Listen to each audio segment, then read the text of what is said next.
At 17, you run a free scanner on your own laptop and feel like a genius. Then 10 years later, a bank pays your team six figures to find the one mistake you almost missed. Level 1. The curious kid. You are usually a teenager here, or at least you have the same energy. Cheap laptop, too many tabs open, command line window full of errors you do not understand yet. You think hacking means speed, dark rooms, and movie magic. In reality, your first wins are painfully small. You believe tools are the skill, they are not. The hard lesson is that a scanner can tell you something looks weird, but it cannot think for you. Worse, you also learn the first law of this world: permission. Scanning random systems because you are curious is how a future white hat accidentally cosplays as a future defendant. Nobody applauds. Nobody pays. The human is. Level 2, the lab rat. Now you are obsessed.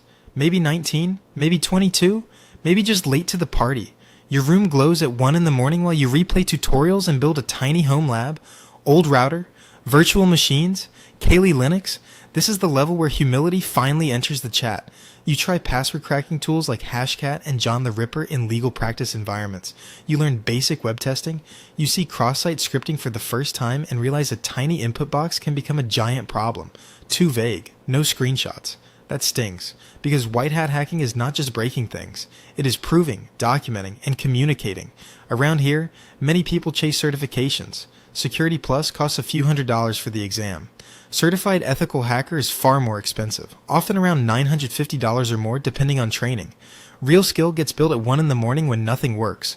Level 3, the junior analyst. You get hired into a security operations center, an information technology department, or a junior penetration testing job. On paper, this feels like a rival. In practice, you are still the rookie.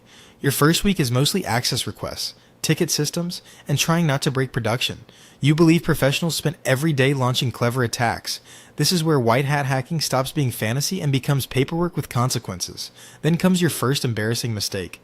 Maybe you run an aggressive scan during business hours and slow down a fragile internal service. Maybe you forget to document one step and cannot reproduce your own finding in front of a senior tester. That humiliation is useful. You start getting better at writing clean findings, mapping attack paths, and speaking to nervous clients who do not want poetry. They want proof and business impact. Level 4, the proving ground. This level has a name in the industry even when people do not say it out loud. It is the can you actually do this alone phase. You are no longer memorizing definitions. You are chaining weak services, bad passwords, web flaws, and local privilege escalation into full compromise. You learn that the best penetration testers are less like wizards and more like mechanics, patient, methodical. Passing changes your status, not magically, but visibly. Recruiters start answering. Senior testers stop hovering quite so closely. Your salary can start pushing into the low six figures, around $105,000 to $120,000 in many markets. You also discover a second brutal truth. That leads you from isolated technical wins to full attack stories. Level 5, the penetration tester. Now you are the one traveling, screen sharing, or dialing into a kickoff call where everyone sounds nervous and polite. You are trusted to simulate a threat without becoming one. A normal week can swing between external network tests, internal assessments, cloud reviews, wireless checks, and phishing simulations. You believe this level would feel glamorous? Sometimes it does. You are half technician, half translator. The money is real now.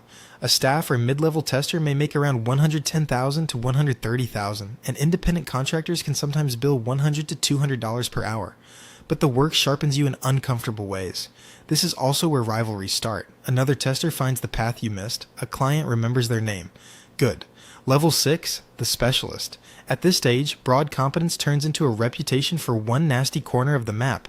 Maybe you become the web application person, living inside requests, tokens, insecure direct object references, and broken authentication flows. Your toolset gets heavier. Burp Suite Professional, Gidra, custom scripts, better note-taking, better tradecraft, less noise. You stop flexing scanners because everyone serious already has scanners. Your real value is seeing what automation misses. This is where some people jump into bug bounty programs hard. Platforms like HackerOne and BugCrowd made that route far more real after they launched in 2012 and 2014. By 2025, bug bounty platforms had paid out more than $2 billion cumulatively.